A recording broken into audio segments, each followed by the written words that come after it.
I never told my daughter that I was a judge, and her wealthy in-laws had no idea either. But after her father-in-law caused a hit-and-run accident, my family came to my door with a shocking request.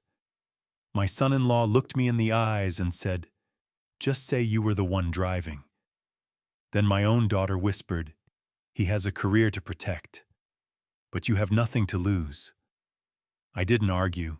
I simply smiled, because they had no idea who they were trying to sacrifice. Welcome to Dad Family Revenge. Tell me something, what city or country are you watching from right now? Leave it below. You might be surprised how far this story has traveled. Some elements of this story are fictional, added for dramatic and educational purposes. The names and settings are imagined, but the lessons inside them are worth keeping. My name is Thomas Bennett. I am 60 years old, and I want to tell you about the morning my daughter looked me in the eyes and told me I had nothing to lose. The sun came up slow over Pasadena that Saturday, the way it always does in June, pushing long golden light across the rooftops and into my little front yard.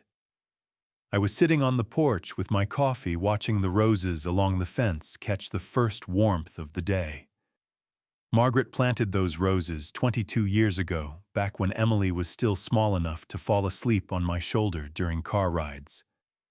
The roses came back every spring without fail. I kept them trimmed and watered, because tending to something that Margaret had loved felt like one of the few ways I could still keep a piece of her close. I retired from the federal bench 5 years ago. Most mornings since then had looked exactly like this one. Coffee on the porch, the roses, the sound of the neighborhood waking up slowly around me, a dog barking 2 houses down, a sprinkler kicking on across the street. Ordinary sounds that I had come to love more than I ever expected. I lived simply by choice. The house on Marengo Avenue was modest, 3 bedrooms, a small kitchen, a study with a door I kept locked. My car was a 7-year-old Volvo that I drove to the grocery store and the library and nowhere much else. My neighbors knew me as the quiet man who waved from the porch and brought in his trash cans on time. They did not know anything else about me, and I preferred it that way. Emily called at 7:14. I heard her ringtone and felt a small, instinctive warmth in my chest, the kind that had lived there since the day she was born and never fully went away, regardless of what passed between us. I picked up on the second ring. "Good morning, sweetheart." Her voice was tight in a way that made my hand press the phone a little harder against my ear. "Dad." A pause that lasted just long enough to tell me something was wrong. "Daniel and I need to come over this morning. There's something we need to talk to you about." I set my coffee mug down on the porch railing. The ceramic made a small, quiet sound against the wood. "Is everything all right?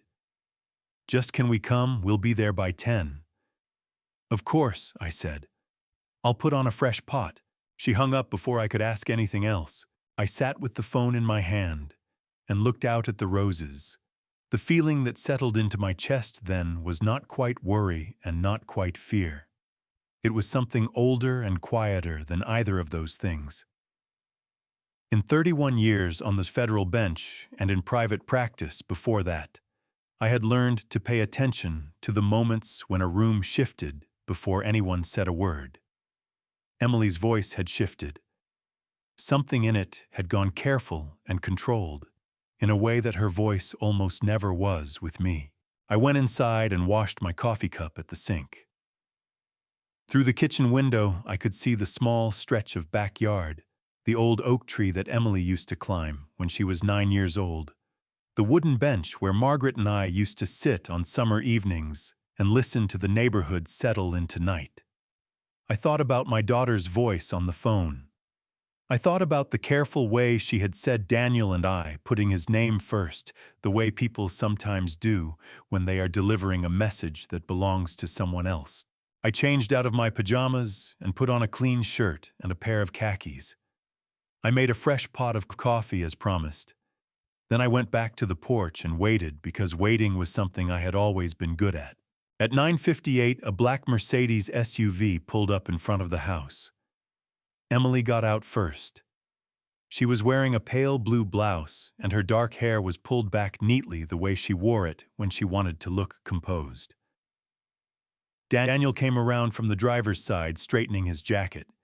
He was carrying a set of car keys in his right hand, holding them loosely against his thigh. I recognized the keys before I recognized the car. They were the spare keys to my old SUV, the one I had lent to Emily and Daniel 3 months ago, when their second vehicle was in the shop. I had not thought about those keys in weeks. I looked at Daniel's hand, then at Emily's face, and the feeling in my chest that had been quiet and patient all morning suddenly pulled tight like a wire drawn too taut. Emily's eyes met mine as she came up the porch steps. She gave me a smile, but it did not reach her eyes. Her jaw was set in a way that told me she had been rehearsing something on the drive over. "Hi, Dad," she said. Her voice was steady, but her left hand was gripping the strap of her purse so hard that her knuckles had gone pale. Daniel nodded at me. "Thomas." "Come on in," I said. "Coffee's ready."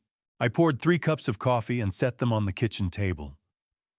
Daniel sat down without being invited, the way a man sits when he has already decided how a meeting is going to end.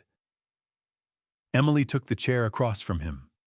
I sat at the head of the table and wrapped both hands around my mug and waited. Daniel reached into his jacket and placed the SUV keys on the table between us.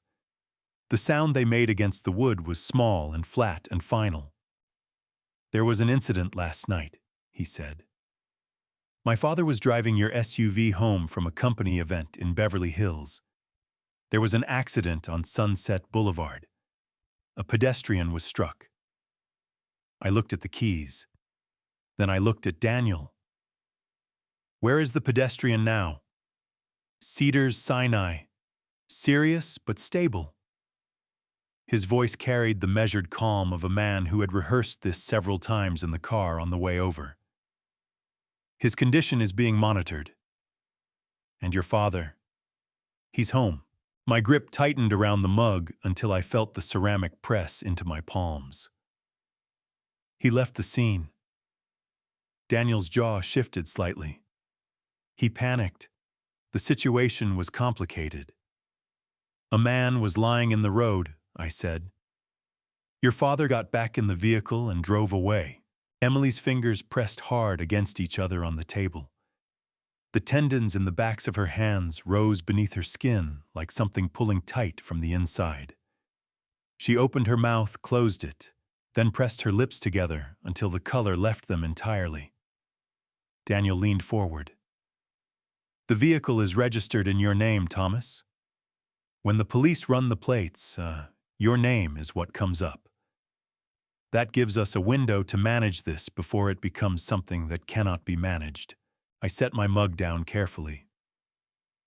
"You are asking me to tell the police I was driving. We are asking you to consider the full picture."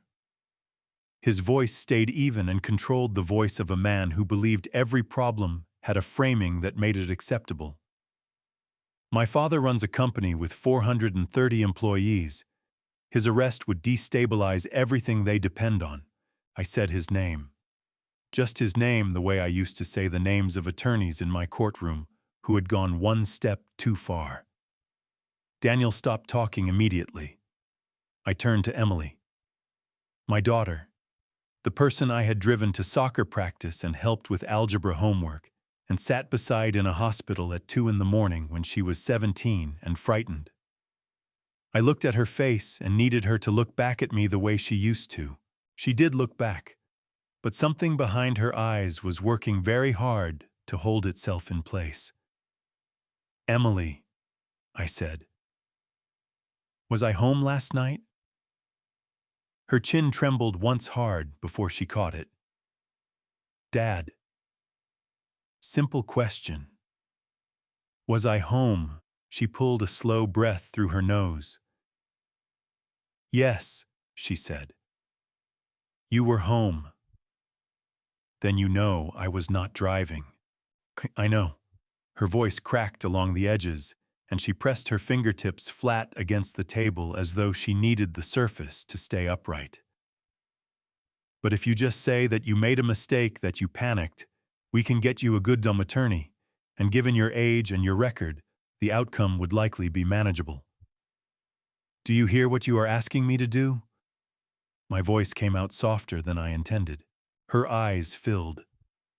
One tear broke free and tracked down her cheek before she caught it with the back of her hand, almost furious at herself for letting it escape. You have nothing to lose, Dad. The words came out barely above a whisper. But I heard every one of them. Something moved through my chest that I could not name. Not anger exactly, though anger was in there somewhere. Something closer to watching a thing break that you had trusted never would. I breathed in.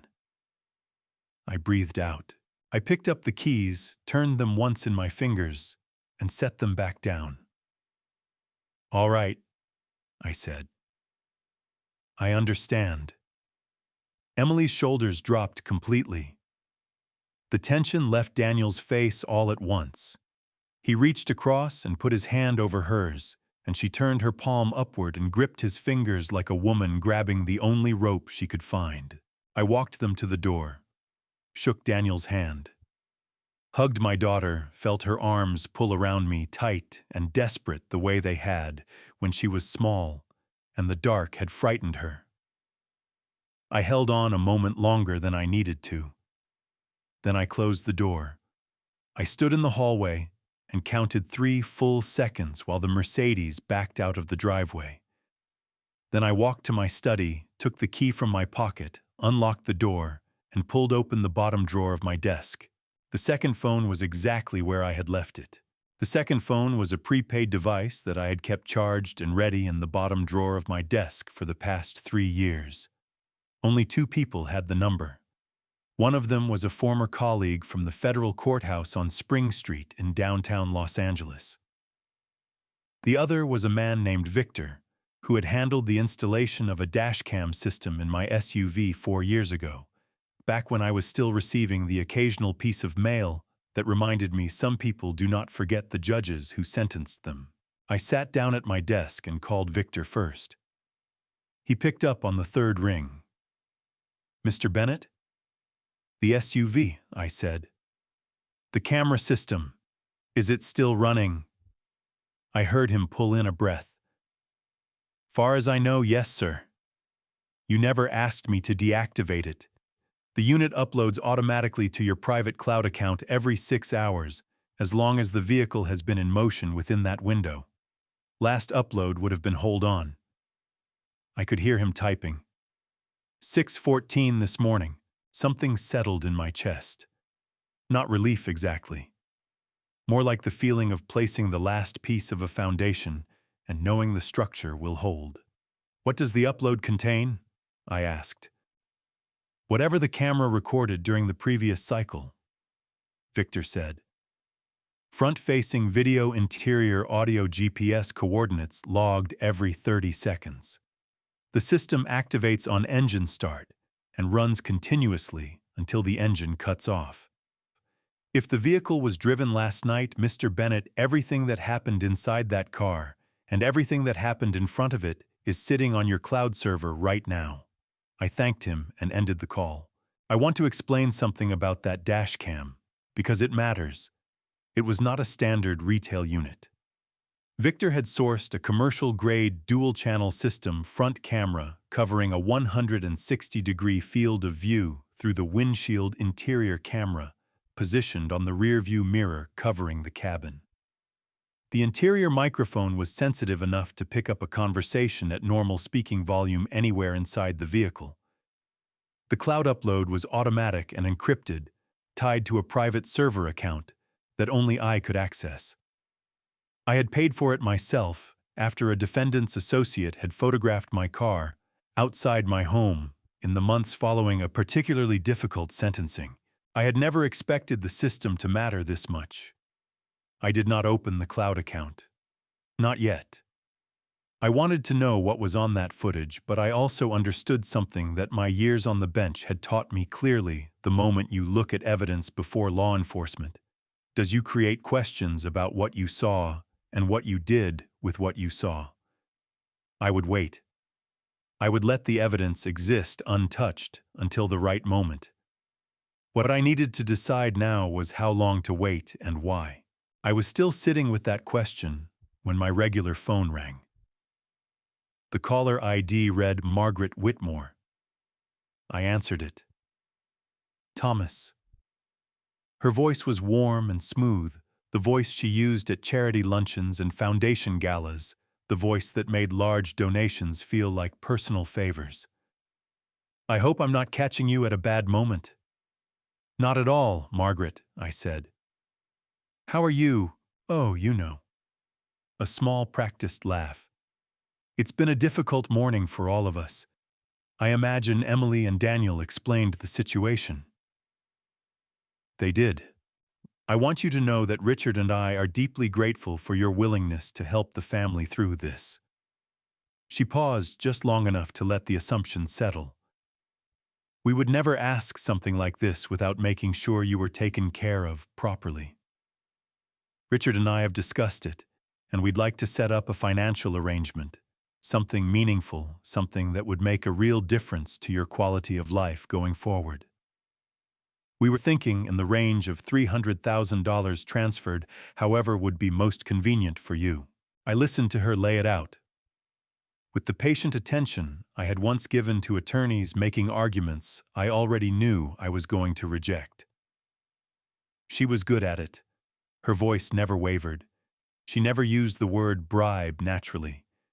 She said arrangement and contribution, and taking care of you the way people say investment when they mean payment, and restructuring when they mean layoffs. That's very generous, Margaret, I said when she finished. We think of you as family, Thomas. We want this to work for everyone. I appreciate that, I said. Let me think it over. Another warm laugh, this one carrying just the faintest edge of surprise that I had not said yes immediately. Of course. Take whatever time you need. But Thomas, time is one thing we don't have a great deal of at the moment. I understand, I said. I'll be in touch. I set the phone down on the desk and looked at my hands. They were perfectly steady. I had learned a long time ago how to keep my hands steady when the rest of me was not. $300,000. Offered the way you offer a valet a tip, as though the only question was whether the amount was sufficient. I thought about the man lying in Cedars-Sinai whose name I still did not know.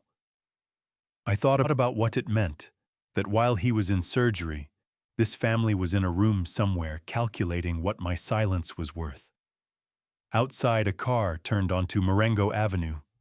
I heard it before I saw it, the particular low sound of an engine that costs more than most people's houses. I stood and walked to the front window. A black Bentley had pulled up to the curb in front of my house. The driver's door opened. Richard Whitmore stepped out, straightening the lapels of his jacket and looking up at my front porch, with the expression of a man who had never once in his life approached a door he did not expect to open for him. My hand tightened against the window frame. Then I released it, rolled down my sleeves, and went to let him in. Richard Whitmore was the kind of man who filled a room without trying. Not because he was physically imposing. He was perhaps an inch taller than me, broad across the shoulders, with silver hair swept back from a face that had been handsome once, and had aged into something harder and more deliberate. He filled rooms because he had spent 62 years practicing the art of making other people feel like guests in spaces he had decided belonged to him. He stepped through my front door and looked around my living room, the way a building inspector looks at a structure he already suspects is not up to code. His eyes moved across the modest furniture, the bookshelves, the framed watercolor of the San Gabriel Mountains that Margaret had bought at a street fair 20 years ago. Something shifted in his expression, not quite contempt, but the close cousin of it that wealthy people deploy when they want to seem gracious while making sure you understand the distance between you. Thomas. He extended his hand. His grip was firm and slightly too long, the handshake of a man who uses physical contact to establish hierarchy. I appreciate you seeing me. Of course, I said. Can I offer you something, coffee, water? I'm fine. He moved to the armchair near the window and sat down without being invited, crossing one leg over the other and resting his wrist on his knee with the ease of a man who had never once second-guessed whether he was welcome somewhere. I sat across from him and waited. Richard leaned forward slightly, his elbows coming to rest on his knees, his hands loosely clasped. It was a posture designed to project sincerity. I had watched 1,000 witnesses take that exact position in my courtroom over the years. I'll be direct with you, he said. Please, I said. Margaret tells me she spoke with you this morning, and that you're still considering the arrangement. I respect that. You're a careful man, and careful men don't make decisions quickly. He nodded as though acknowledging a quality he admired. But I think it's important that you understand the full scope of what we're dealing with here, and I wanted to hear from you directly, man to man, what your concerns are. My concern, I said, is the man in Cedars-Sinai. Richard's expression tightened just slightly, the way a door tightens in its frame when the weather changes. The pedestrian. Yes. We are absolutely going to ensure that his medical expenses are covered in full. Privately through a third party, so there's no connection to the family. He'll be taken care of. What's his name? Richard blinked. I'm sorry. The man your vehicle struck. What's his name? A pause. Richard's clasped hands shifted against each other. We haven't been given that information yet. You don't know his name, I said. Thomas, you left him in the road and you don't know his name. I kept my voice completely level. I had learned years ago that a calm voice in a tense moment lands harder than a raised one. You came to my house to discuss arrangements and compensation and third-party payments, but you don't know the name of the man whose life you disrupted last night. Richard's jaw tightened. The sincerity posture dissolved. He sat up straighter, and the version of him that appeared was less polished and more familiar. The version that had built a real estate empire by making people understand, without ever quite saying so, that resistance was more costly than cooperation. I came here because I respect you, he said. And because I think you're a reasonable man who understands that the world is more complicated than a simple right and wrong equation. I made a terrible mistake last night.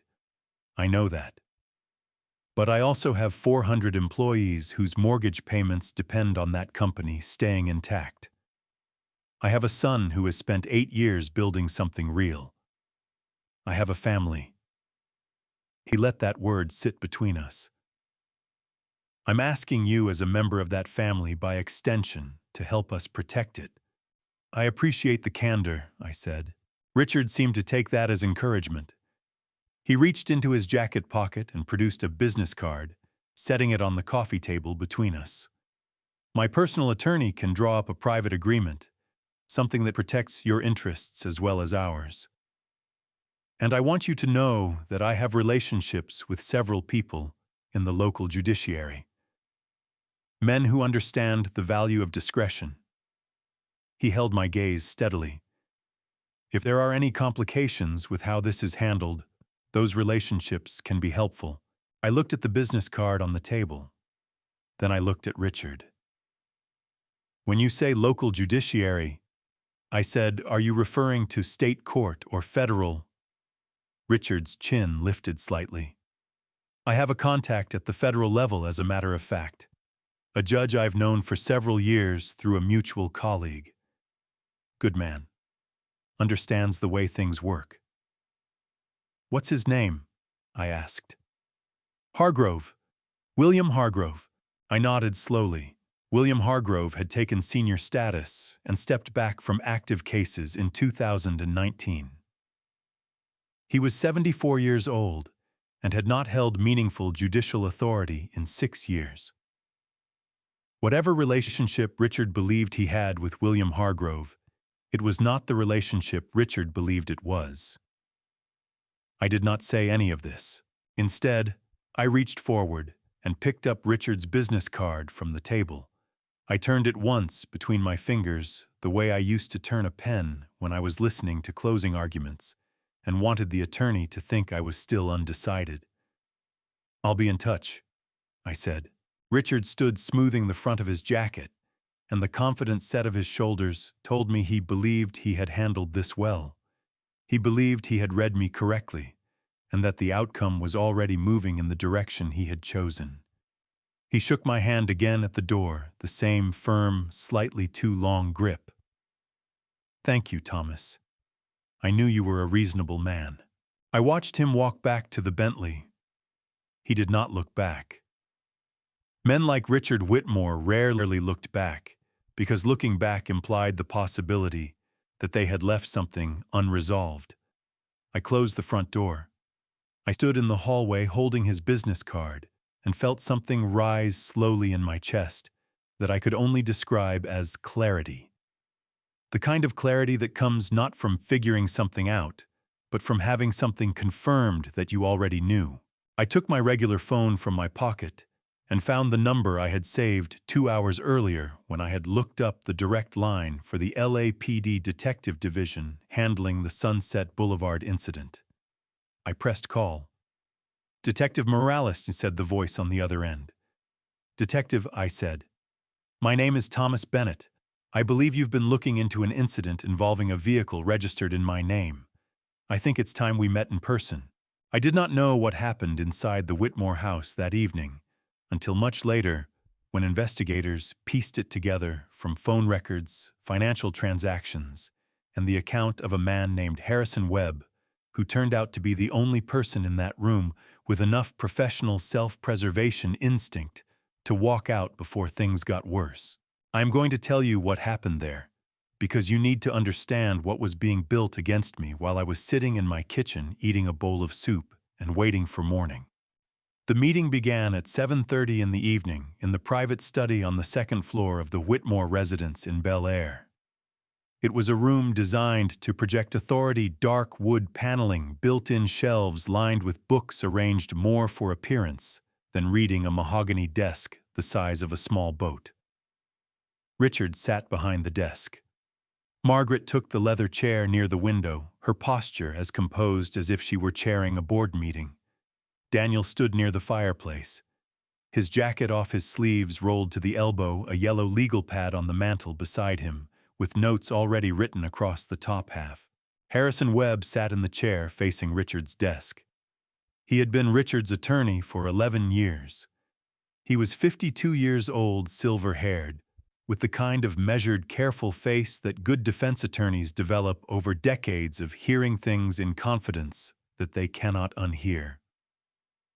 He had driven to Bel Air from his home in Hancock Park because Richard had called him at 6 in the evening and said 4 words that no attorney ever wants to hear from a client.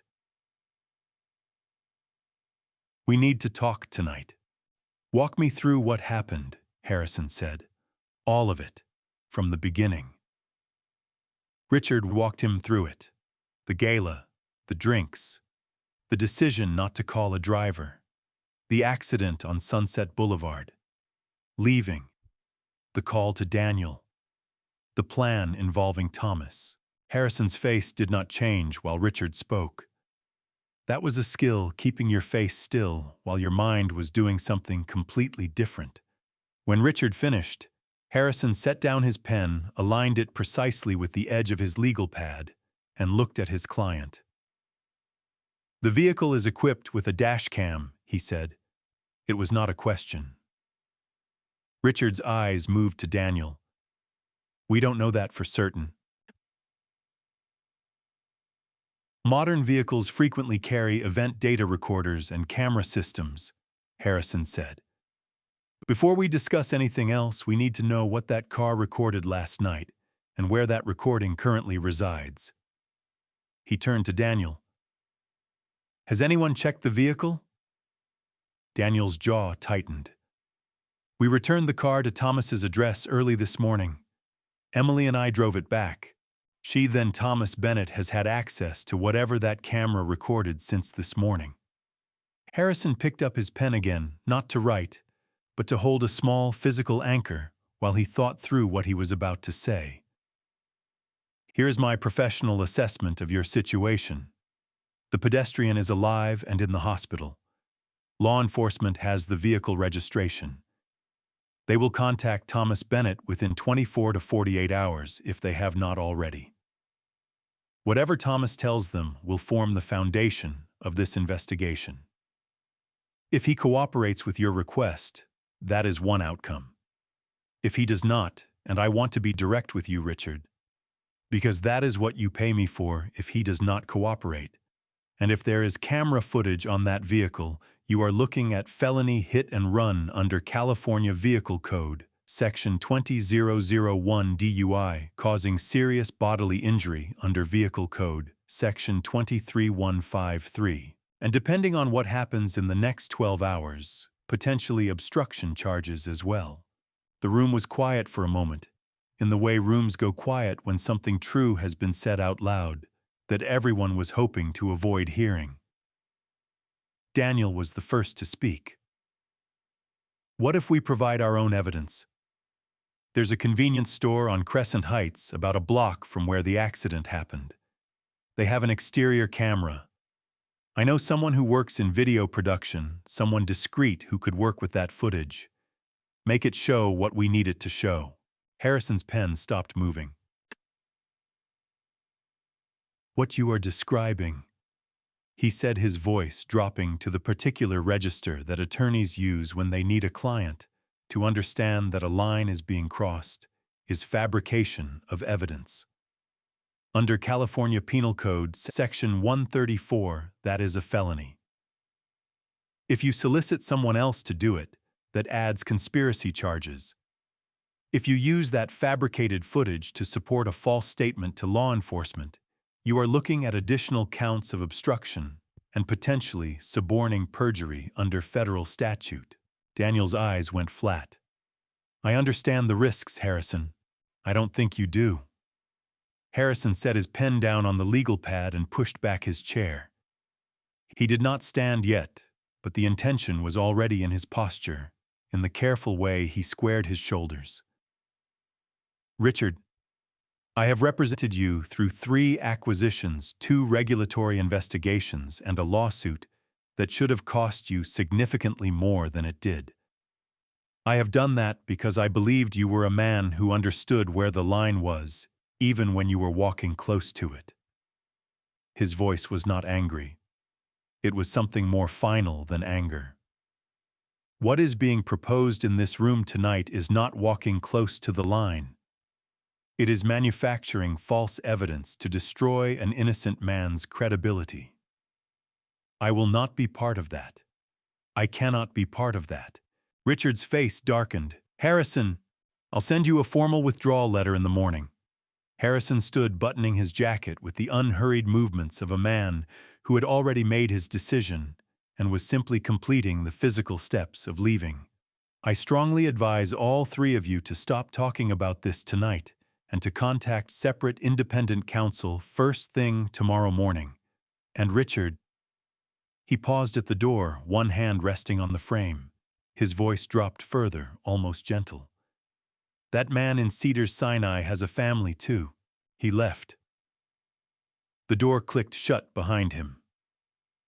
Daniel stared at the closed door for a moment. Then he turned back to the legal pad on the mantel and picked up his pen. We do this without him, he said. Margaret straightened in her chair and smoothed the front of her skirt with both palms, the gesture she used to collect herself before speaking in public. Her voice, when it came, was steady and clear. Then let's get it done properly, she said.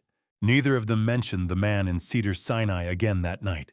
Detective Ray Morales pulled up in front of my house at 6:32 that evening in an unmarked gray sedan that was fooling nobody in the neighborhood about what it was.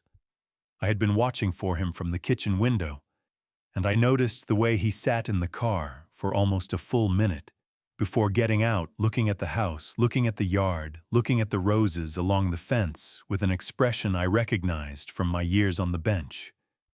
It was the expression of a man recalibrating. Whatever he had expected to find at this address, my front porch was making him reconsider something. He was 45 years old, medium height, with the kind of build that suggested he had been athletic once and had traded it gradually for something more durable. He wore a dark jacket over a blue shirt, no tie, a gold detective's shield clipped to his belt. His face was careful and attentive in the way that good investigators' faces are not closed, but controlled. He took in information and gave back very little until he was ready. I opened the front door before he reached the porch steps. "Mr. Bennett," he said, "I'm Detective Ray Morales, LAPD. I called earlier." "You did," I said. "Come in. I have coffee on." He stepped inside and did what people always do when they enter a new space and are trying to learn something from it. His eyes moved across the room quickly and thoroughly, cataloging the bookshelves, the framed watercolor, the modest furniture. His gaze paused for just a fraction of a second on the locked door at the end of the hallway, the door to my study, and then moved on. We sat at the kitchen table. He declined the coffee, which told me he wanted to stay focused. He opened a manila folder and laid 3 items on the table between us with the careful deliberateness of a man presenting evidence he believed in. The first was a photograph, a still image, slightly grainy, pulled from what appeared to be a security camera. It showed the front exterior of a convenience store on Crescent Heights Boulevard. In the frame, partially visible at the edge of the shot, was a dark SUV. The timestamp in the lower right corner read 12:16 a.m. The image was dark and the angle was poor, but the vehicle's color and general shape were consistent with my car. The second item was a single printed page, a witness statement, from a woman named Helen Cross, age 61, of West Hollywood. Mrs. Cross stated that on the night in question, she had been unable to sleep and had been standing near her front window when she observed a dark SUV traveling at high speed westbound on Sunset Boulevard. She stated that she had seen, quote, "an older gentleman with silver hair behind the wheel." The third item was a copy of a dinner receipt from a restaurant in Pasadena called The Arbor, dated the previous Friday evening, bearing my name on the credit card line. According to the receipt, I had ordered a bottle of wine with dinner. I looked at all 3 items without touching any of them. "These were submitted to your division this afternoon," I said. Morales watched me. "They were provided to us, yes, along with a suggestion that you may have been the individual operating the vehicle at the time of the incident." "By whom?" The submission came through an attorney's office." He paused. "Mr. Bennett, I want to be straightforward with you. The vehicle involved in last night's collision on Sunset Boulevard is registered in your name. I have a witness statement placing an older man with silver hair behind the wheel. I have security footage showing what appears to be your vehicle in the vicinity at the approximate time of the incident. And I have a receipt indicating you consumed alcohol on the evening in question." He folded his hands on the table. "I'm here to give you the opportunity to tell me your side of this before this moves to the next stage." I looked at him for a moment. Not the items on the table. Him. I wanted to see his face because I needed to know what kind of man I was dealing with. What I saw was a man who was doing his job as he understood it, following the evidence that had been given to him, extending me the professional courtesy of a conversation before things became formal. He was not corrupt. He was not careless. He was simply working with what he had. "Detective Morales," I said, Before you ask me anything else, I'd like to show you something. I'm going to open my laptop and log into a private cloud storage account. I'd like you to watch what's on it before we discuss anything further. And I'd like to note for the record, yours and mine, that I have not accessed this account since the upload completed at 6:14 this morning. You will be seeing this footage at the same time I see it.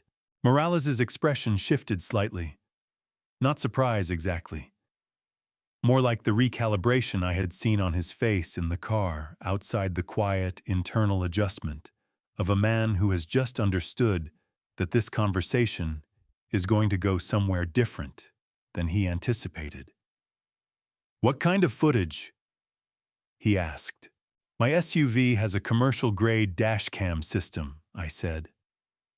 "Dual-channel, one camera facing forward through the windshield, one camera covering the interior of the cabin. The interior microphone records audio at standard conversation volume. The system runs continuously whenever the engine is on and uploads automatically to this encrypted private server every 6 hours." I stood and retrieved my laptop from the counter, setting it open on the table between us. "The most recent upload covers everything that camera recorded from approximately 6 p.m. yesterday evening through this morning. Whatever happened in and around that vehicle last night is on this server." I turned the laptop so we could both see the screen clearly. Morales leaned forward. His elbows came to rest on the table and his hands clasped together in front of him. The careful face had not changed, but there was something different behind his eyes now. A sharpening the look of a man who has been doing this job long enough to know when a case is about to change direction entirely. "Mr. Bennett," he said slowly, "are you telling me the vehicle recorded the incident?" "I'm telling you the vehicle recorded everything that happened in and around it last night," I said. "I don't know what's on this footage. I haven't looked. But I think we should look at it together. Right now." I entered my password. The cloud interface loaded. The most recent file sat at the top of the list, a video file 4 hours and 18 minutes long, time-stamped from 11:47 p.m. the previous evening through 4:03 a.m. I clicked play. The screen filled with the view through my SUV's windshield, the interior of a parking garage, overhead lights casting yellow pools across concrete. In the driver's seat, caught clearly in the interior camera's wide-angle lens, sat Richard Whitmore. His tie was loosened. There was a flush across his cheekbones that had nothing to do with the garage lighting. In his right hand, resting against the steering wheel, was a small silver flask. Morales said nothing. His jaw tightened once visibly, and then he was very still. On the screen, Richard raised the flask and drank from it before starting the engine. Before I tell you what was on that footage, and I promise you it is worse than anything Richard expected, drop the word truth in the comments. I want to see who is still with me before this story changes direction completely. Note portions of this story include fictional details added for depth and reflection. If you prefer to step away here, we completely understand. Thank you for being with us this far. We watched it together without speaking. Richard pulled out of the parking garage at 11:51 p.m. The dashcam's front lens captured the wet surface of the road ahead. It had rained earlier that evening, and the asphalt caught the streetlights in long, amber reflections. That interior camera held Richard's face in steady, unforgiving detail. He was not a man who looked frightened or uncertain. He looked the way he had looked sitting in my living room that afternoon, like a man who expected the road to accommodate him. At 12:04 a.m., he reached into the center console and produced the silver flask again. He drank from it with one hand on the wheel, his eyes forward, unhurried. On the GPS overlay in the corner of the footage, his speed registered at 51 miles per hour in a zone marked 35. Morales pulled a small notebook from his jacket pocket and began writing without taking his eyes off the screen. At 12:16 a.m., the SUV approached the intersection of Sunset Boulevard and Crescent Heights. The traffic signal was red. Richard did not slow down. The front camera captured the crosswalk lines, white paint bright against wet asphalt, and then a man in a reflective safety vest, carrying a canvas bag, stepping into the crosswalk from the right side of the frame. I pressed my back teeth together hard enough that I felt it in my jaw. The impact lasted less than a second on screen. The camera shook. The GPS logged a sudden deceleration from 49 miles per hour to 0 in approximately 1.4 seconds. The man in the safety vest disappeared from the frame. Richard brought the SUV to a stop.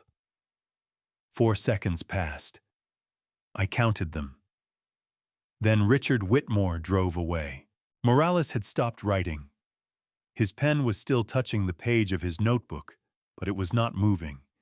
He was staring at the screen with the expression of a man who has been doing this job long enough to have seen terrible things and has never quite made peace with that. He stopped, Morales said quietly. 4 seconds. 4 seconds, I said. On the screen, Richard had already pulled the SUV to the curb, half a block away from the intersection. The interior camera caught him gripping the steering wheel with both hands, his chest rising and falling rapidly. Then his hand moved to the console, and the tapping sound of fingers on a phone screen filled the audio. The call connected through the vehicle's hands-free system. Daniel's voice came through clearly. "Dad, it's late. I hit someone." Richard's voice was strained and rapid, stripped of the measured authority he had carried into my living room. "On Sunset, near Crescent Heights." I kept going. A pause on Daniel's end. Then, "Is anyone around? Did anyone see?" "I don't know. I don't think so." "The car," Daniel said. "What car are you in?" "The Bennett SUV. I took it from the garage tonight. It was closer. Listen to me." Daniel's voice had shifted into the controlled register of a man taking charge of a situation. "The registration is in the old man's name. Not yours. His. Do you understand what I'm saying to you?" 4 seconds of silence on the recording. Then Richard said, "Yes." "Drive home," Daniel said. "Don't stop anywhere. Don't use your phone again tonight except to call me on the landline when you're inside. I'll handle the rest." The call ended. Morales closed his notebook. He sat back in his chair and looked at the ceiling for a moment, the way people do when they need a second to put something in order inside themselves. Then he looked at me.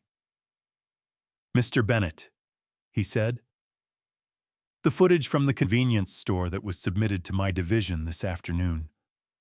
"Play it again," I said. "The submission they gave you. I'd like to look at something." He pulled the photograph from the manila folder and set it on the table. I leaned forward and looked at it carefully. The image was dark, slightly soft in the way that real security camera footage often is. But there was something wrong with it that I had noticed the moment he first placed it on the table, and I wanted to confirm it before I said anything.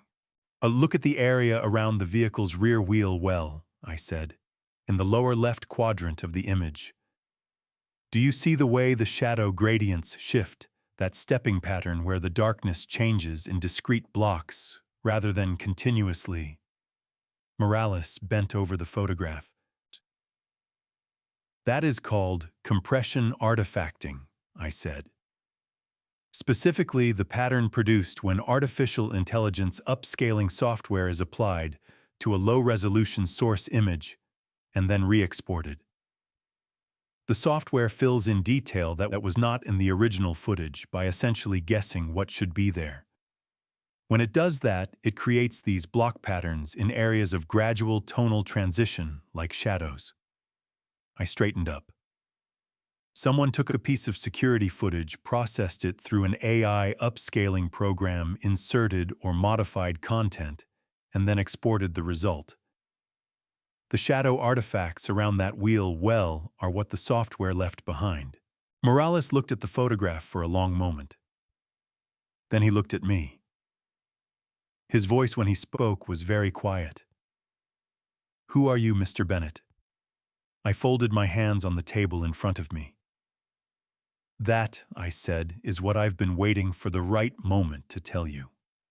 Before I tell you who Thomas Bennett really is, and I mean who he really is, the thing this entire family never bothered to find out, type judge in the comments right now.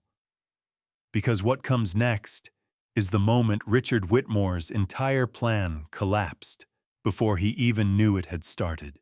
This story includes fictional elements crafted for entertainment and meaningful reflection. If you feel this content is not right for you, you are welcome to step away here, and we thank you sincerely for the time you gave us. I have told that story many times since then, in depositions and informal statements, and once in a very long conversation with a journalist who wanted to write about it and whom I ultimately declined to speak with further. Each time I told it, people wanted the moment of revelation to be dramatic. They wanted me to have stood up or raised my voice or produced some document from a drawer with a flourish. The truth is that I simply told him. "My name is Thomas Bennett," I said. "For 19 years, I served as a United States District Judge for the Central District of California. I took senior status and retired from active service 5 years ago. Before that, I spent 11 years as an assistant United States attorney in this district, and before that, 8 years in private practice." I paused. "I have been a member of the California State Bar for 34 years without disciplinary action." Morales sat very still across the table from me. His right hand was resting flat on his notebook. I watched his fingers press slightly against the cover, not gripping it, just making contact with something solid. He was a man processing new information carefully, which was exactly what I would have wanted in a detective handling a case I cared about. "You're a federal judge," he said. "I was a federal judge," I said. "I am currently a retired man who grows roses in Pasadena and lends his car to family members who return it damaged and then ask him to absorb the consequences." Something moved across Morales's face that might, under different circumstances, have become a smile. He reached for his phone instead, unlocked it, and pulled up a database I recognized, the federal judiciary's public record system. He typed my name. He read what came up. His jaw shifted slightly as he processed it the way a compass needle shifts when it finds true north. "In Central District," he said quietly, reading from the screen. 1998 through 2019. He looked up. "You presided over the Delgado organized crime case, among others. I worked the perimeter security on the courthouse during that sentencing," he said. 2014. I was in uniform then." He set his phone down on the table. "I remember the defendant's associates were photographed outside the building. They were also photographed outside my home," I said. 3 times over 4 months. That is why the dashcam system was installed. And that is why it was still running when Richard Whitmore decided to help himself to my vehicle last night." Morales absorbed that. He picked up his pen again and turned to a fresh page in his notebook, and the way he held himself had changed subtly but completely, the way the quality of light in a room changes when a cloud moves. He was no longer conducting a preliminary interview with a potential witness in a hit-and-run case. He was sitting across the table from a former federal judge who had just handed him a complete evidentiary package against a man who had tried to frame him, and he understood the difference. "Why didn't you call us this morning?" he asked, "when you knew the footage existed?" 2 reasons, I said. The first is procedural. I wanted the footage to remain untouched in the cloud server until law enforcement could access it directly and establish an unbroken chain of custody. If I had viewed it myself before contacting you, the defense would have had grounds to question whether the footage had been altered or selectively presented. By waiting and by opening it for the first time in your presence, we eliminate that argument entirely. Morales nodded slowly. The second reason, I said, is that I wanted to know how far they would go. He looked at me steadily. And I gestured at the manila folder on the table between us. The fabricated footage, the false witness statement, the altered receipt. They went considerably further than I expected, I said. Which means the case against them is considerably stronger than it would have been if I had called you at 7 this morning. Morales looked at the folder. Then he looked at me. Then he did something I had not seen a law enforcement officer do in a very long time in my presence, which was to lean back in his chair and exhale slowly through his nose. The breath of a man who has just understood the full shape of what he is dealing with and is taking one moment to acknowledge it before moving forward. Mr. Bennett, he said, I owe you an apology. I came here tonight prepared to ask you some difficult questions. You came here with the evidence you had, I said. That is exactly what you should have done. Don't apologize for it. He straightened up, uncapped his pen. I'm going to need a formal statement, and I'm going to need authorization to submit a request for the complete cloud archive under evidentiary preservation protocol. You have both, I said.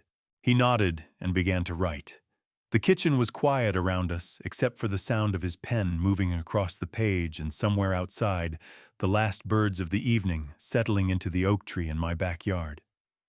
I poured myself a second cup of coffee and sat back down. There was still a great deal ahead of us. But the foundation, as Victor had said that morning, was holding. Morales called me at 7:48 the next morning while I was making breakfast. The lab worked through the night, he said, and I could hear from the quality of his voice that he had not slept much himself. The footage from the convenience store. The metadata analysis is complete. I turned off the stove and sat down at the kitchen table. Tell me. The original file's creation timestamp reads 11:59 p.m. on Friday, he said. But the embedded camera system metadata, the internal clock data written by the recording device itself, which is separate from the file's surface timestamp and significantly harder to alter, shows the source footage was actually captured 14 months ago. Last April. Different lighting conditions, different traffic patterns, different seasonal foliage visible on the trees at the edge of the frame. He paused. Someone took 14-month-old footage from that camera, processed it through an editing program, inserted content, and re-exported it with a falsified surface timestamp. Shut the AI upscaling artifacts, I said. Consistent throughout, he said. Our digital forensics examiner confirmed what you identified and found additional markers along the vehicle's roofline and store signage. She traced it to a commercial AI upscaling program. $200 off the shelf. Good enough to fool a casual viewer. Not good enough to survive a lab. I thought about Daniel standing at the fireplace in Bel Air, writing on his yellow legal pad, believing that $15,000 and a piece of software could rewrite what had actually happened on Sunset Boulevard. What about the witness statement? I asked. Helen Cross. We brought her in this morning, Morales said. She retained an attorney overnight, which tells me she understood she was in trouble. Once her attorney reviewed the dashcam footage, Mrs. Cross provided a revised statement. She admitted that she had not witnessed the incident, and that she had been approached by an intermediary, a woman who identified herself as a personal assistant, who offered her $8,000 to sign a prepared statement. Did she accept the money? She did. We're treating her as a cooperating witness rather than a primary subject given her age and the circumstances of the approach. But she will face consequences. I stood and walked to the kitchen window. Outside, the Sunday morning was doing what Sunday mornings in Pasadena do in June, settling into a slow, warm brightness that made the world seem temporarily reasonable. I had not slept well. I had lain awake for a long stretch of the night thinking about Emily, about the way her arms had felt around me when I hugged her at the door, desperate and tight, the way she used to hold on when she was small and the world had frightened her. The second phone buzzed on the counter beside me. I picked it up. Unknown number, Los Angeles area code. Thomas Bennett, I said. The voice on the other end was young male and very frightened. Mr. Bennett. My name is Kevin Marshall. I do freelance video production work. Editing, color grading, that kind of thing. A breath that shook slightly on the exhale. I was hired 3 days ago to do some work on a piece of security footage. I was told it was for an insurance claim. I was paid $15,000 in cash, which I should have known right away was not a legitimate job, but I know, his voice cracked. I think I made a very serious mistake. Mr. Marshall, I said. How did you get this number? The man who hired me gave me a contact number to call if there were any complications. Another shaky breath. He said it was a private line. I think he gave it to me thinking I would need to reach him, but the number he gave me, it's yours. I think he made a mistake. I considered that for a moment. Daniel had written down a number for Kevin Marshall to use in case of emergency. In his haste or his arrogance, he had written down the wrong number. He had given a frightened young man the private line of the person he was trying to frame. Mr. Marshall, I said. I'm going to give you a phone number. I want you to call it within the next 30 minutes and ask for Detective Ray Morales. Tell him everything you told me and tell him I suggested he speak with you. Do you understand? Am I going to be arrested? Now, that depends on what you tell Detective Morales and how honestly you tell it, I said. But I can tell you that cooperating early and completely is significantly better than the alternative. The evidence already exists, Mr. Marshall. The only question now is whether you are on the right side of it. A long pause. I heard him swallow. Okay, he said. Okay, I'll call him. I hung up and immediately called Morales. Duke, you're going to receive a call in the next 30 minutes from a man named Kevin Marshall, I said. He edited the convenience store footage. He has the name of whoever hired him, the payment details, and presumably the original files before and after modification. He's frightened, and he's ready to talk. A brief silence on Morales's end. Then, how did he contact you? Daniel Whitmore gave him my private number by mistake, I said. Apparently under the impression it was someone else's. Another silence, longer this time. You cannot make this up, Morales said, and it was the first time I had heard anything in his voice that was not strictly professional. He caught himself. I'll be ready for his call. And Bennett the receipt. The restaurant. Yes. The arbor confirmed this morning that the signature on the credit card slip does not match the signature on your account. The date was altered. The ink chemistry in the date numerals is inconsistent with the rest of the receipt under UV analysis. He paused. Every piece of evidence they submitted to us is fabricated. Every single one. I looked out at the roses in the front yard. Margaret's roses coming back every spring without being asked to, persistent and unassuming and entirely themselves. I know, I said. One more thing, Morales said. The victim, Walter Sims. He was moved out of critical condition this morning. His daughter is with him. The doctors say he's going to need significant rehabilitation, but he's going to recover. Something loosened in my chest that I had not realized was tight. Thank you for telling me that, I said. After I hung up, I stood at the kitchen window for a long time, holding my coffee with both hands, feeling the warmth of it move through my palms.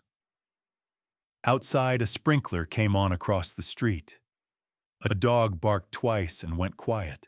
I thought about a 67-year-old man in a reflective vest, walking home from a night shift, stepping into a crosswalk he had every right to step into. I thought about 4 seconds. I thought about what it meant that a family had spent the last 12 hours building an elaborate architecture of lies while that man lay in intensive care, and that not one of them had asked his name. If you have ever wondered what it feels like to be absolutely certain that you are doing the right thing, I can tell you that it does not feel triumphant. It feels like standing very still in a room while everything around you moves, and knowing that the stillness is the only thing holding the room together. I rinsed my coffee cup, put on my shoes, and drove to Cedars-Sinai. Cedars-Sinai on a Sunday morning has a particular quality that weekday hospitals do not. The corridors are quieter. The lighting seems slightly softer, or perhaps that is only the way grief changes the way you perceive things. Families who have been there through Saturday night move through the hallways with the slow, stunned gait of people who have not slept and are no longer trying to pretend that they have. There is a smell of institutional coffee and something cleaner underneath it, and the sound of the PA system calling names that mean nothing to you but mean everything to someone nearby. I parked in the structure on George Burns Road and took the elevator to the main building. At the information desk, I asked a volunteer about the status of a patient named Walter Sims. She checked her screen and told me he had been moved from the ICU to a step-down unit on the 4th floor, which confirmed what Morales had told me he was improving. She asked if I was family. I told her I was not. She told me that visiting hours for non-family were limited and that I should check with the nursing station on 4. I thanked her and took the elevator up. I did not go to the nursing station. I sat down in a row of chairs along the hallway outside the elevators, in a spot where I could see the corridor leading toward the step-down unit, without being in anyone's way. I was not sure exactly what I had come here to do. I only knew that I needed to be closer to the man whose life had been interrupted by people who did not know his name, and that sitting in my kitchen in Pasadena felt like being too far away from something that mattered. I had been sitting there for perhaps 20 minutes when I saw her. She came around the corner from the direction of the step-down unit, walking with her head down and her arms crossed tightly over her chest, holding herself together the way you do when you are trying very hard not to fall apart in public. She was young, late 20s, I estimated, with dark hair pulled back in a loose knot, and the particular exhausted pallor of someone who had spent the night in a hospital chair. She was wearing jeans and a gray sweatshirt with a university logo on it that had been washed so many times the letters had faded to near illegibility. She sat down 3 chairs away from me, pressed the heels of her hands against her eyes, and made a sound that was not quite a sob, but was everything that a sob is made of, a sharp, swallowed thing that she caught before it could become something bigger, because she was in a public hallway, and she was holding on. I looked away to give her a moment. Then I heard her pull in a long, unsteady breath, and I turned back. "Is your family here?" I asked. She lowered her hands and looked at me. Her eyes were red at the edges, and there were the dried tracks of earlier tears on her cheeks that she had not had the presence of mind to wipe away. She shook her head. "My mom passed when I was 12. It's just me and my dad." Her voice was steady enough, but it cost her something to make it that way. "Is he on this floor? Room 417. She looked down at her hands in her lap. Her fingers were interlaced and pressing against each other hard enough to whiten the knuckles. "They said he's stable now. They said he's going to need a lot of physical therapy, that the fractures in his pelvis are going to take months to heal properly, and there might be some lasting effects from the head injury that they won't know about until he's more alert." She stopped, pressed her lips together. "He's 67 years old, and he works nights. He's been working nights for 15 years. He does it because my tuition is expensive, and he never once complained about it, not one single time, and some person just—" Her voice broke on the last word, and she pressed the back of her hand against her mouth, hard, pressing the sound back in. I did not try to fill the silence with anything useful. I have sat with enough people in enough difficult moments to know that the instinct to offer comfort through words is usually more about the discomfort of the witness than the need of the person in pain. I simply stayed where I was and let her have the moment she needed. After a while, she lowered her hand. "I'm sorry," she said. "You don't know me. You don't need to apologize," I said. "You're allowed to be devastated. He's your father." She looked at me with the particular expression that appears on people's faces when they have been bracing for someone to tell them to look on the bright side, and instead hear something true. Her chin trembled once quickly. "He called me last Tuesday," she said, "just to check in. He does that. He calls on his break at 2 in the morning, sometimes just to hear my voice," he says. "I missed the call. I was asleep." She exhaled shakily. "I didn't call him back until Wednesday afternoon. I keep thinking about that." "He knows you love him," I said. "How do you know that?" "Because you're here," I said. "On a Sunday morning, in a hospital hallway, you're here." She looked at me for a moment. Then something in her face shifted, not quite a smile, but the acknowledgement of the small, involuntary softening that happens when someone says something that lands exactly where it needed to land. We sat together for a while longer. She told me his name, Walter. She told me he had worked for the same electrical contracting company for 22 years, that he knew every building on his route by name, that he kept a photograph of her in his work vest pocket and showed it to anyone who would look. She told me he had been trying to save enough to visit her during her graduation ceremony in the spring, that he had been setting aside $40 a week since January. I listened to all of it. When she finally straightened up and said she should get back, she looked at me with a directness that reminded me of the way very young people look at you when they have decided to trust you against their better judgment. "I don't even know your name," she said. I thought about what to say. I thought about Thomas Bennett, United States District Judge, retired. I thought about the dash cam footage sitting in a cloud server with Richard Whitmore's face on it. I thought about what it would mean to this young woman to know those things right now in this hallway before any of it had moved through the system it needed to move through. "Nobody important," I said. "Just someone who hopes your father has a full recovery." She held my gaze for a moment longer than felt casual. Then she nodded, stood and walked back down the corridor toward room 417. I sat in the hallway for another few minutes. The PA system called a name I did not recognize. A nurse pushed a cart past me with a sound of wheels on linoleum. Somewhere down the corridor, a door opened, and I heard faintly the sound of a television. I stood up, straightened my jacket, and walked back to the elevator. My phone buzzed in my pocket as the doors opened. Emily's name was on the screen. Her message read, "Dad, the police came to our house this morning. Daniel is very upset. Can we talk?" I stepped into the elevator and pressed the button for the parking structure. The doors closed. In the small, quiet space of the elevator, I read her message again, and I felt the familiar pull of it, the pull of being needed by her, which had governed so much of my life for so long that I sometimes forgot it was a pull and thought it was simply gravity. I typed back, "Call me when you're alone.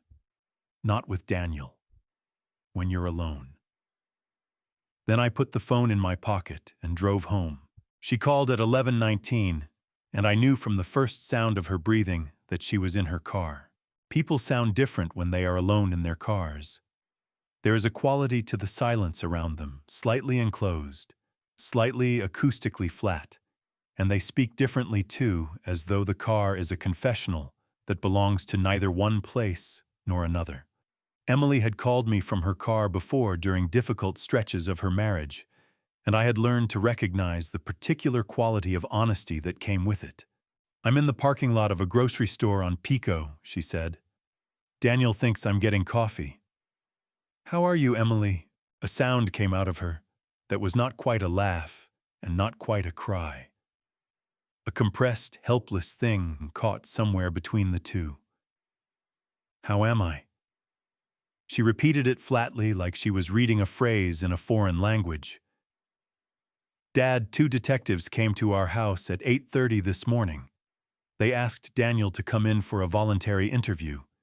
He said he needed to speak with his attorney first, and they left, but they left a card, and the card has the name of the detective, the one you called."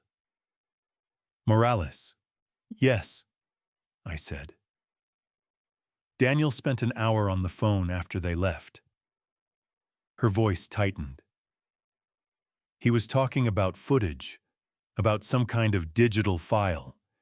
He kept saying the timeline was solid, that the lab results weren't back yet, that there was still time to—" She stopped. I heard her press her hand against the steering wheel, a dull, soft sound. "Dad, what did he do?" I sat with that question for a moment. Outside my kitchen window, a neighbor's cat was making its slow way along the top of the fence, indifferent to everything. "Emily," I said, "I need you to listen to me carefully. Not as my daughter right now, just as someone who needs to hear something true." I kept my voice level. "The evidence that exonerates me already exists and has been in law enforcement's hands since last night. Whatever Daniel is trying to manage, it is too late to manage it. The question now is not whether the truth comes out. The question is where you are standing when it does." Her breathing changed. Shorter. Faster. "He told me it was the only way," she said, and her voice cracked down the middle on the last word, splitting open the composure she had been gripping since the moment she dialed. "He said you were retired, that you had no career left to damage, that it would be a small fine and some community service, and that you would understand, that you'd do it for the family." A sob broke through, then sharp and involuntary, the kind that bypasses every intention to stay controlled. I wanted to believe him, Dad. I needed it to be true because the alternative was that I had sat in your kitchen and asked you to. I had looked at you and said, "Emily." My voice came out softer than I intended. "I told you that you had nothing to lose." She was crying properly now, not trying to hide it, her breath coming in ragged pulls. "I said that to you. I sat across from you at your own table, and I said that to your face, and I knew it wasn't right, and I said it anyway, because Daniel was right there, and I didn't know how to—" I said. She stopped. "I need you to do one thing," I said. "Only one thing. Can you do that?" "Yes." Barely audible. "Don't go home and tell Daniel about this conversation. Don't delete any messages on your phone. Don't move any money. Don't sign anything. Don't speak to anyone about what you know except an attorney of your own. Not Daniel's attorney, your own, someone who represents only you." I paused. "And Emily, if anyone from the detective's office contacts you directly, cooperate fully and honestly. Do you understand what I'm telling you?" A long pause. I heard her trying to steady her breath, pulling it in, slowly releasing it. "You're trying to protect me," she said. "I'm trying to make sure you don't make things worse for yourself," I said. "There is a difference." "Dad, get your coffee," I said. "Go home. Act normally. And call an attorney today, not tomorrow." After she hung up, I put the phone face down on the table and pressed both palms flat against the surface, feeling the solidity of it.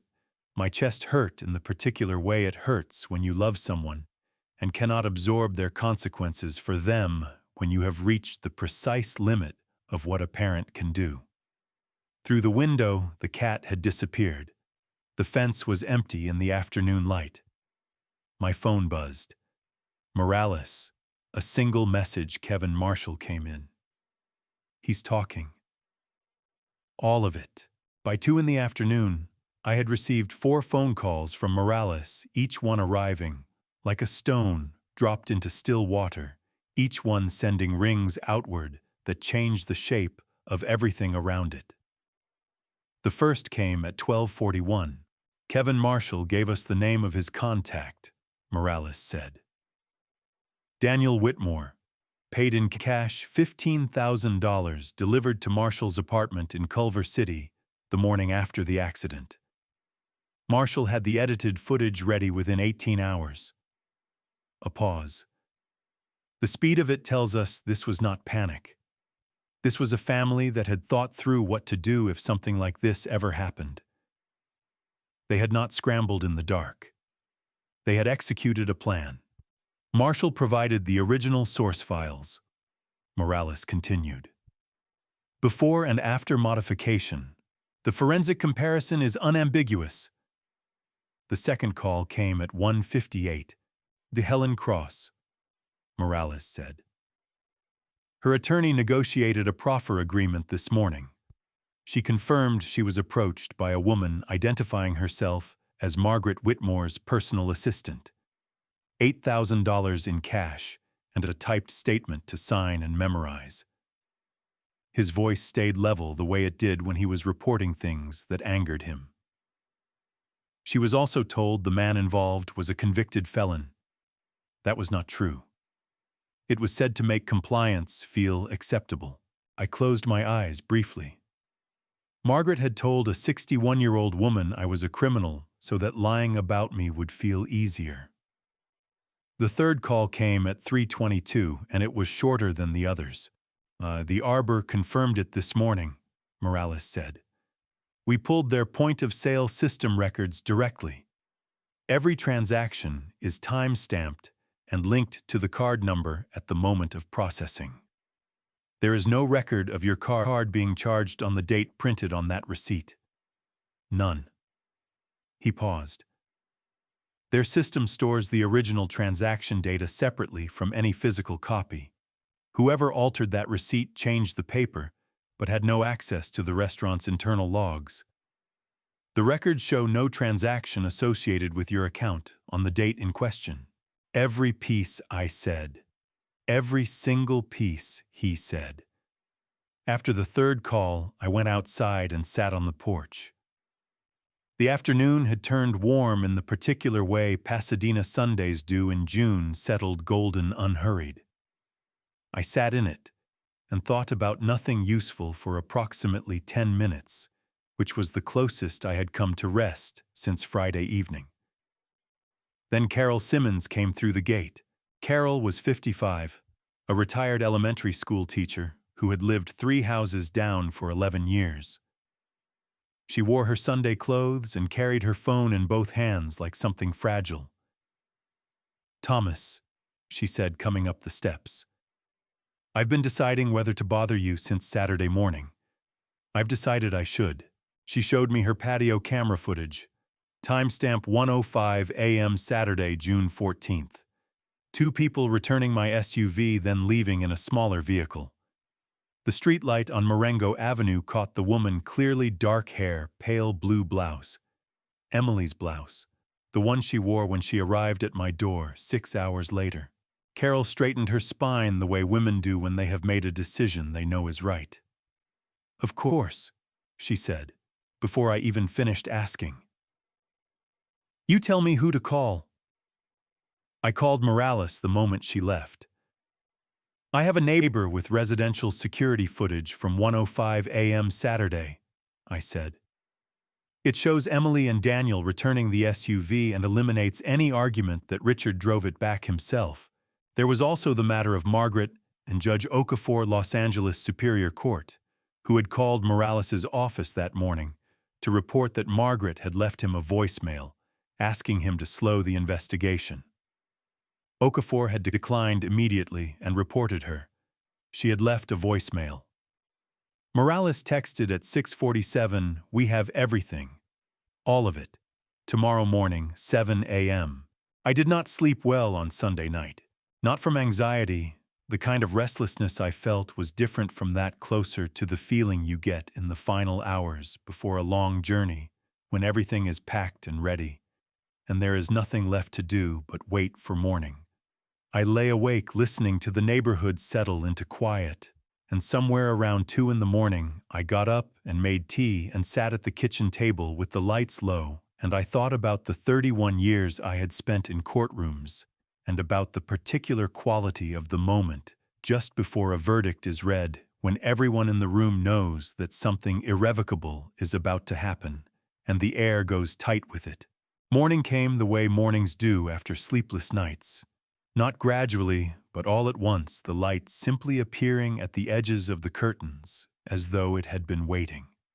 My phone rang at 7:03. "It's done," Morales said. I sat up straight in my chair and pressed the phone against my ear. "Tell me." 2 units arrived at the Bel Air residence at 6:58 a.m. Richard Whitmore was taken into custody at 7:01. His voice was careful and precise, the way it got when he was reciting facts for the record. He was in the kitchen. He did not resist. His wife was present. A brief pause. He asked to call his attorney. He was informed that Harrison Webb had formally withdrawn from representation and that he would need to arrange new counsel. I thought about Richard in his kitchen at 7 in the morning, in whatever he wore to start his day the moment those 2 units appeared at his door.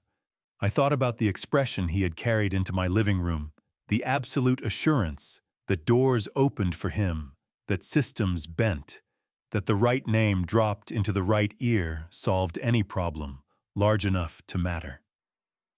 "Daniel," I asked. "Served with formal notification of investigation at 7:15 at the Century City office building," Morales said. He was escorted out of the elevator by 2 detectives in front of approximately a dozen colleagues. Another pause, shorter. His assistant cried. Apparently, she had no idea. I did not feel satisfaction at that. What I felt was the particular exhaustion that comes not from effort, but from prolonged tension, finally releasing like a fist that has been closed for so long that opening it aches. "There's one more thing," Morales said. When Daniel saw the arrest warrant specifically, when he read the section identifying the registered owner of the vehicle and the source of the primary evidence, he stopped walking. Just stopped in the middle of the lobby and stood there. Morales's voice shifted very slightly. His exact words, according to the detective present, were, "How did he know?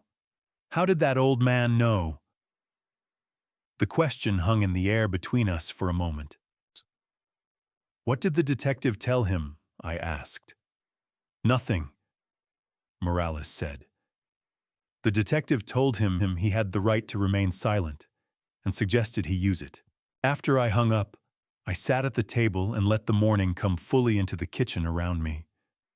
The light moved across the floor the way it did every morning, indifferent and reliable, and I watched it the way I had watched it for 5 years of quiet retirement, except that this morning it looked slightly different, not brighter but cleaner somehow, as though a film had been removed from the window that I had not known was there.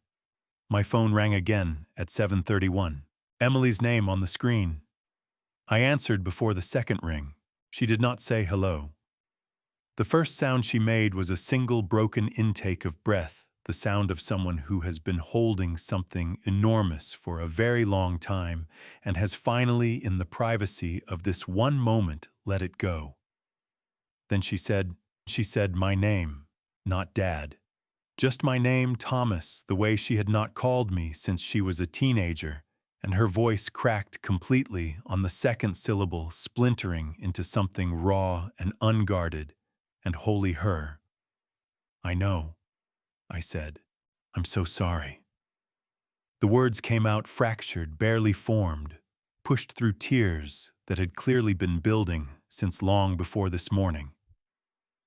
"Dad, I'm so sorry, Emily." I kept my voice steady so she did not have to. "I know." Outside, a car started somewhere on the street and drove away. The roses along the fence caught the morning light and held it the way they always did, the way Margaret had always said they would. "Come over," I said. "When you're ready, I'll put coffee on." She arrived at 9:12, and I knew from the sound of her car in the driveway that she had been crying for most of the drive over. I opened the front door before she reached the porch steps.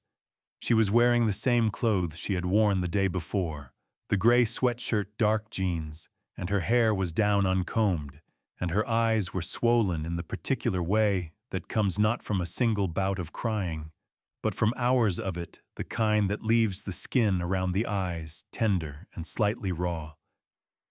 She was carrying nothing. No purse, no phone in her hand. She had come with nothing because she had nothing prepared to say. She stopped at the bottom of the porch steps and looked up at me, and her chin trembled once hard before she pressed her lips together and controlled it with visible effort. "I didn't know where else to go," she said. "You came to the right place," I said. "Come inside." I made coffee while she sat at the kitchen table with both hands wrapped around a glass of water, staring at the surface of the table as though she were reading something written there that only she could see. I did not push her to speak. I moved around the kitchen the way I had moved around it for 30 years, the familiar sequence of cabinet and drawer and counter, and I let the ordinariness of it do what ordinariness does in the presence of someone who is falling apart.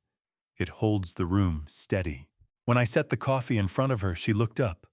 Her eyes filled immediately, and she blinked hard against it. "Dad," she started. "Not yet," I said gently. "Come with me first." She followed me down the hallway to the door of my study. I took the key from my pocket, the same key I had carried every day for 5 years, the same key I had never once offered to her, and I unlocked the door and pushed it open and stepped back. "Go ahead," I said. Emily stepped into the room. I watched her from the doorway.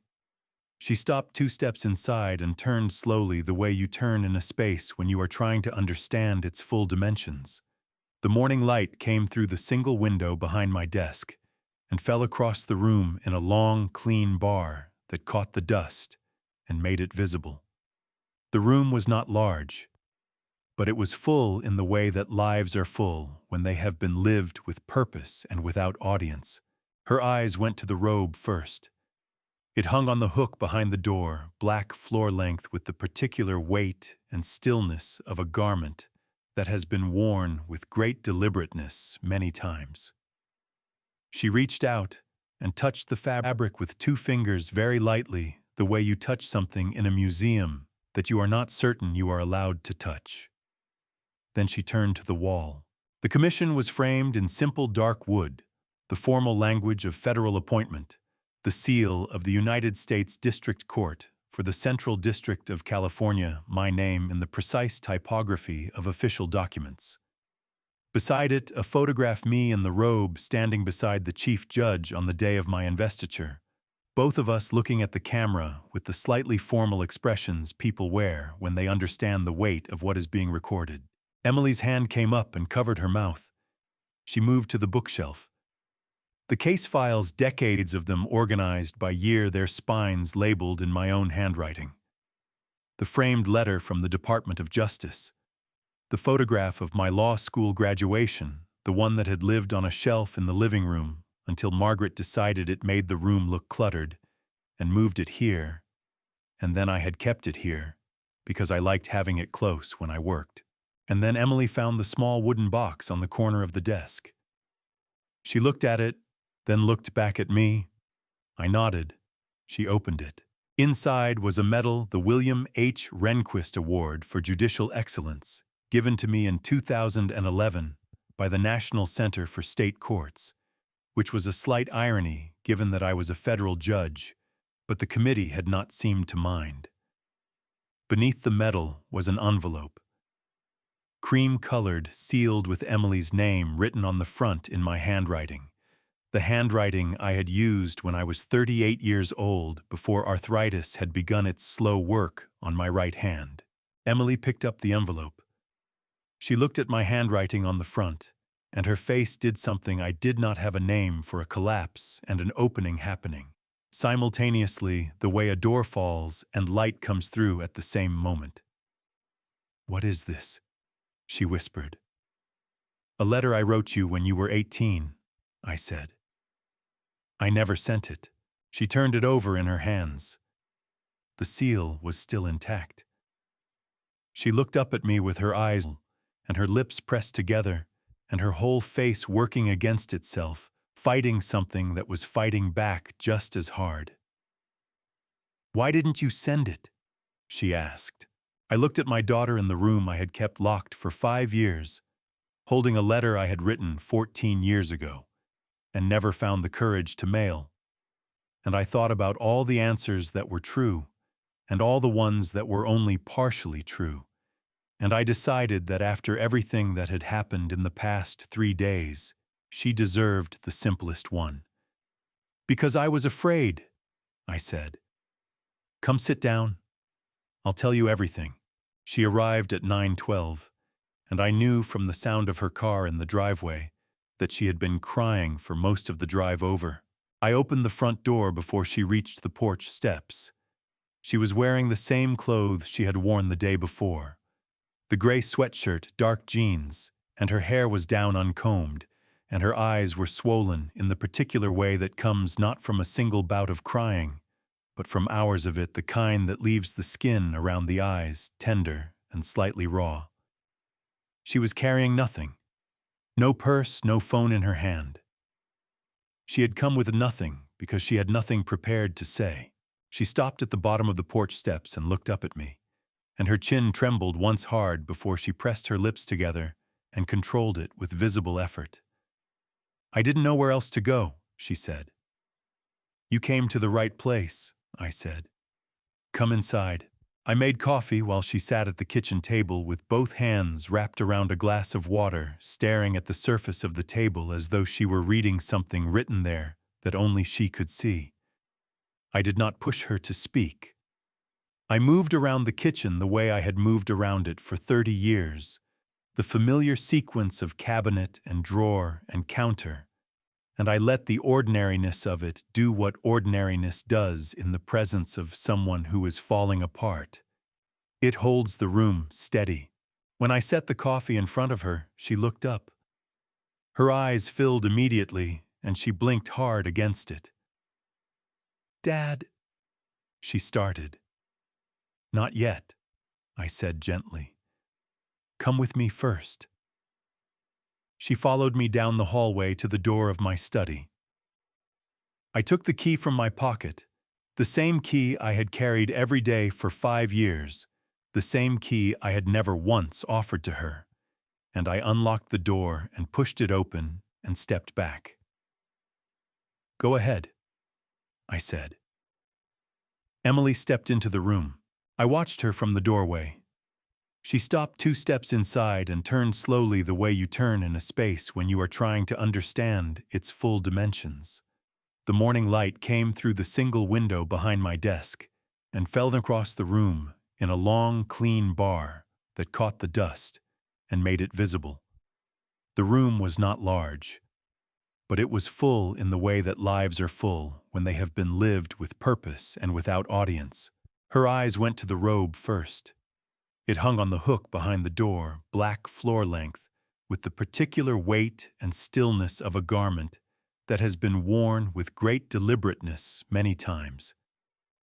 She reached out and touched the fabric with 2 fingers, very lightly, the way you touch something in a museum that you are not certain you are allowed to touch. Then she turned to the wall. The commission was framed in simple dark wood, the formal language of federal appointment, the seal of the United States District Court for the Central District of California. My name in the precise typography of official documents. Beside it, a photograph me in the robe, standing beside the chief judge on the day of my investiture. Both of us looking at the camera with the slightly formal expressions people wear when they understand the weight of what is being recorded. Emily's hand came up and covered her mouth. She moved to the bookshelf. The case files, decades of them, organized by year, their spines labeled in my own handwriting. The framed letter from the Department of Justice. The photograph of my law school graduation, the one that had lived on a shelf in the living room until Margaret decided it made the room look cluttered, and moved it here, and then I had kept it here, because I liked having it close when I worked. And then Emily found the small wooden box on the corner of the desk. She looked at it, then looked back at me. I nodded. She opened it. Inside was a medal, the William H. Rehnquist Award for Judicial Excellence, given to me in 2011 by the National Center for State Courts, which was a slight irony given that I was a federal judge, but the committee had not seemed to mind. Beneath the medal was an envelope, cream-colored, sealed with Emily's name written on the front in my handwriting. The handwriting I had used when I was 38 years old, before arthritis had begun its slow work on my right hand. Emily picked up the envelope. She looked at my handwriting on the front, and her face did something I did not have a name for: a collapse and an opening happening simultaneously, the way a door falls and light comes through at the same moment. "What is this?" she whispered. "A letter I wrote you when you were 18, I said. "I never sent it." She turned it over in her hands. The seal was still intact. She looked up at me with her eyes, and her lips pressed together, and her whole face working against itself, fighting something that was fighting back just as hard. "Why didn't you send it?" she asked.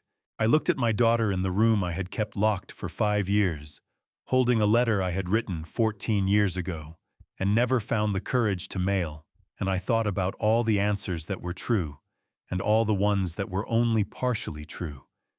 And I decided that after everything that had happened in the past 3 days, she deserved the simplest one. "Because I was afraid," I said. "Come sit down. I'll tell you everything." Emily stayed until early afternoon. Before she left, she stood in the hallway with her jacket in her hands and looked at me with the face of someone who has put something down that they have been carrying for a very long time and is not yet certain how to move without the weight of it. "I'm going to call an attorney today," she said. "My own, not Daniel's." "Good," I said. "And Dad," she stopped. Her jaw worked for a moment. "I'm sorry. I know I've said it, but I need to say it again because once doesn't feel like enough." "It's enough," I said. "Go make your call." I watched her car back out of the driveway and turn onto Marengo Avenue and disappear. Then I went inside, washed the coffee cups, and drove to the police station on Foothill Boulevard, where Morales was waiting for me. 3 rooms, 3 conversations, all of them happening within the same walls on the same afternoon, each one sealed from the others by procedure and by law, each one arriving at the same place by a different road. I learned what happened in the first 2 rooms later from Morales, from official records, and eventually from the legal proceedings that followed. I am going to tell you what happened in all 3 because the shape of it matters. Daniel went first. His new attorney, a criminal defense lawyer named Greenberg, who had been retained that morning, advised him to listen before speaking. Morales placed a tablet on the table between them and pressed play. The sound that filled the room was Daniel's own voice coming through the hands-free system of my SUV at 12:24 a.m. on a Saturday, calm and precise, and utterly without hesitation, telling his father to drive home because the car was registered to the old man, and no one would believe him. Daniel listened to his own voice with his hands flat on the table, and his face doing nothing at all. When the recording ended, Greenberg leaned over and said something in his ear. Daniel nodded once. Then he talked for 2 hours. He gave them everything: the planning session, the cash payment, to Kevin Marshall, the approach to Helen Cross, through Margaret's assistant, the altered receipt. He explained the timeline in detail, correcting his own earlier account at several points, with the weary precision of a man who understood that the recording had removed any advantage the truth might have cost him. At several points his voice broke, and he pressed his fingers hard against his forehead, and once he stopped entirely for almost a full minute, staring at the corner of the room. When Morales asked him if he had understood at the time of making that phone call that his father had left an injured man in the road, Daniel said yes. When Morales asked him if that had affected his decision to advise his father to drive away, Daniel looked at his attorney. His attorney said nothing. Daniel looked back at Morales. "No," he said. "It didn't." Margaret's room was different. She sat across from a female detective named Ruiz, with her hands folded on the table and her posture as composed as though she were chairing a committee meeting. She declined to answer 17 questions. She accepted a glass of water and held it without drinking from it. Her attorney interrupted 11 times, but when Detective Ruiz set a printed transcript of the voicemail Margaret had left for Judge Okafor on the table between them, the voicemail in which Margaret had used the judge's first name, referenced a charity gala they had both attended, and asked whether he might be able to speak to someone about slowing a particular investigation's progress. Margaret looked at the transcript for a long time. Her hands on the table tightened very slightly, then released. She did not confess, but she stopped answering altogether, which in its own way was an answer. My room was the last. Morales conducted it himself. He asked clear questions and I gave clear answers, and there was nothing in it that required anything from me beyond what I had already provided. At the end, he reviewed his notes and looked up. "Is there anything you want to add?" he asked. "Anything you feel has not been fully addressed?" I thought about it genuinely the way I always had when that question was put to me from the bench. "The man in room 417 at Cedars-Sinai," I said. "Walter Sims. Whatever sentencing ultimately occurs in this matter, I would ask that the court be made aware that he works nights, that he has done so for 15 years, that his daughter is finishing her degree, that he had $40 a week set aside to attend her graduation." I paused. I am not asking for anything particular. I simply want the record to know that he is not a detail. Morales wrote that down. After he finished writing, he set his pen down and looked at me with the expression I had seen on his face the night he first learned who I was. That slight realignment, that internal compass finding its proper direction. "Your Honor," he said, and his voice carried something in it that was not quite formality and not quite personal, but existed in the space between those two things. "It's been an honor." I shook my head. "You did your job, Detective. Under difficult circumstances and with incomplete information, you did it correctly. That matters more than you know." He walked me out through the lobby. At the door we shook hands. His grip was firm and brief and entirely without the performance that Richard Whitmore had brought to the same gesture 5 days earlier. I drove home through the late afternoon traffic on the 210, and the mountains were visible above the smog line, clear and enormous and entirely unimpressed by everything that had happened below them. The news broke while I was making breakfast. I had the television on low the way I sometimes do in the morning, not watching it, only letting it fill the kitchen with the sound of the world going about its business. And I heard my name before I heard the story. Not Thomas Bennett. The other name. The one I had not heard spoken aloud outside a courtroom in 5 years. I turned from the stove and looked at the screen. The Chiron read, "Whitmore Group CEO arrested. Federal dashcam evidence dismantles defense. Former federal judge at center of case." The anchor was describing the arrest, the fabricated footage, the cooperation agreements. A correspondent outside the Century City office building reported that an emergency board meeting had been called and that 2 institutional investors had already issued statements. The stock ticker in the corner of the screen showed Whitmore Group down 31% in pre-market trading. Behind the correspondent, the building's lobby was visible through the glass, and it was empty in a way that large corporate lobbies are never empty on a Tuesday morning, unless something has gone very wrong inside them. I turned the television off. I did not feel triumphant. I did not feel relieved.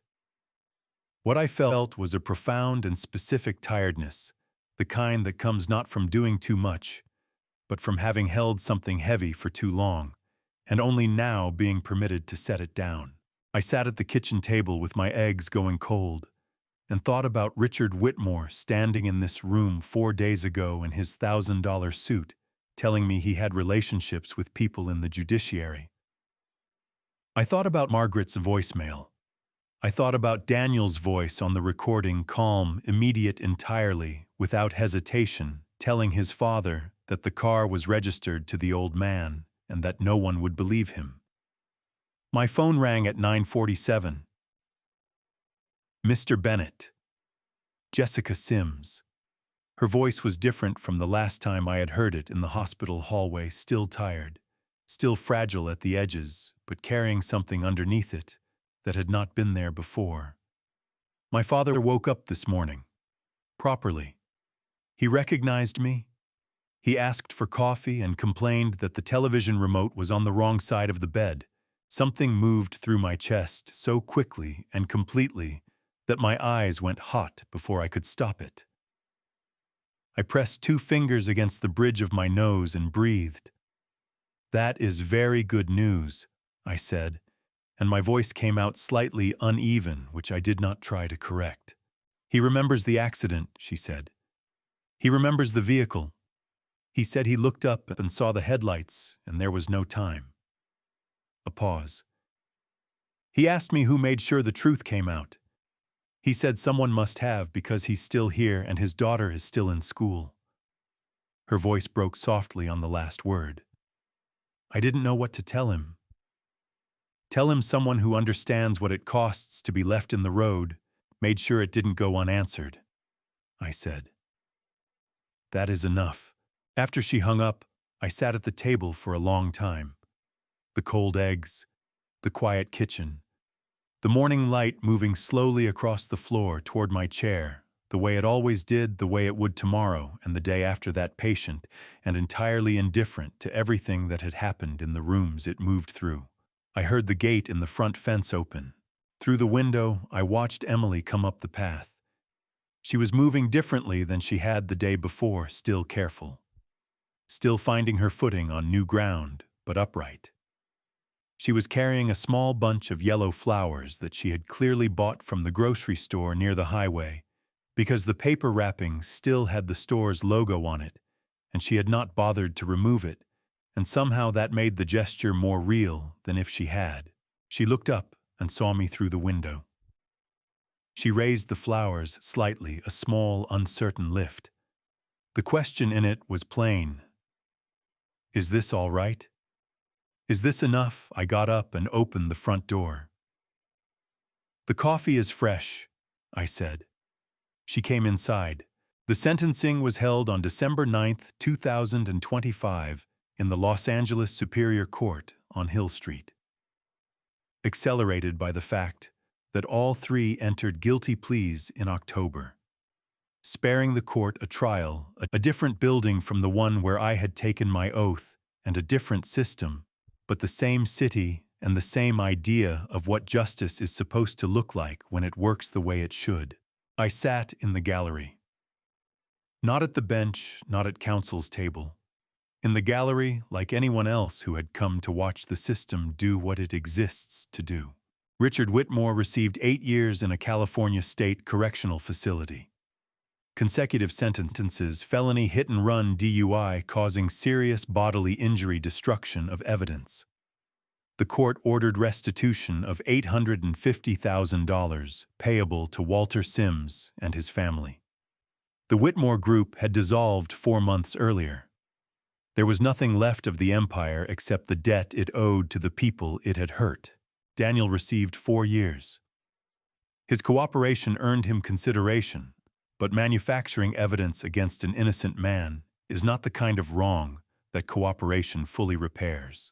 Margaret received the maximum criminal fine of $10,000 under California law, a 2-year suspended sentence, 500 hours of community service, and 3 years of formal probation. The court also ordered her to pay substantial fines and legal assessments, bringing her total financial liability to $300,000. She sat through the entire hearing with the same composed posture she had carried into every room I had ever seen her enter. Kevin Marshall received 2 years reduced for cooperation. Helen Cross received a suspended sentence in community service. When the last verdict was read, I felt no surge of satisfaction, no particular triumph. Only a quiet, settled recognition, the feeling of a knot that has been pulled tight for a very long time finally releasing. Afterward, I saw him in the corridor. Walter Sims stood near the far wall with a cane in his right hand and Jessica beside him. He was thinner than I had imagined, a spare, careful man with the particular dignity of someone who has survived something serious and made no performance of surviving it. He saw me. I crossed the corridor. We shook hands. His grip was firm with the strength of someone who had worked with his hands for decades and still carried it. We did not speak. There was nothing that needed saying that the handshake did not already contain. Jessica looked at me over her father's shoulder. Her eyes were full. She mouthed 2 words. "Thank you." I drove home to Pasadena through the December afternoon, parked in the driveway, sat in the car for a moment before going inside. I had moved my judicial commission from the study to the entryway of the house. Not for visitors, for myself, so that every morning when I came through the door I would see it not as a credential, but as a reminder of what I had promised and had in the end kept. Emily was on the porch when I came around the side of the house. She had let herself in through the gate, which she had begun doing again in recent months, and she was sitting in my chair with a mug in both hands, watching the light change over the rooftops. She looked up. "How did it go?" she asked. "The way it needed to," I said. I sat down beside her. The sun was dropping behind the San Gabriel Mountains, pulling the light with it, leaving the sky that deep, particular blue that only lasts 20 minutes before it becomes night. Margaret's roses were bare along the fence, only stems, only thorns, but they would come back in the spring. They always did. Emily reached over and put her hand over mine. We sat like that while the sky darkened and the porch light of the house next door came on, and the neighborhood settled into evening. I thought about a man with a cane and careful eyes who had been left in a road and had gotten back up anyway. I thought about $40 a week set aside every week for a graduation. I thought about 4 seconds on a recording. They had looked at a quiet man in a modest house and decided that silence was all he had. They were wrong. Silence is not emptiness. It is sometimes the space where truth waits until it is ready to speak. The most powerful thing I possessed was never a title or a commission or a career built over 3 decades. It was simpler than any of those things. It was the ability to stand in a room full of people telling me who I was and know that they were mistaken. I did not defeat them. I did not need to. The truth did that. I simply refused to stand in its way. I have told you this story because I lived it, and because I believe some of you are living a version of it right now. Here is what I know. Dignity is not something other people grant you. It is something you hold on to or surrender. I almost surrendered mine, not to Richard Whitmore, not to Daniel, but to the oldest pressure a person can face. Family telling you that love requires silence about the truth.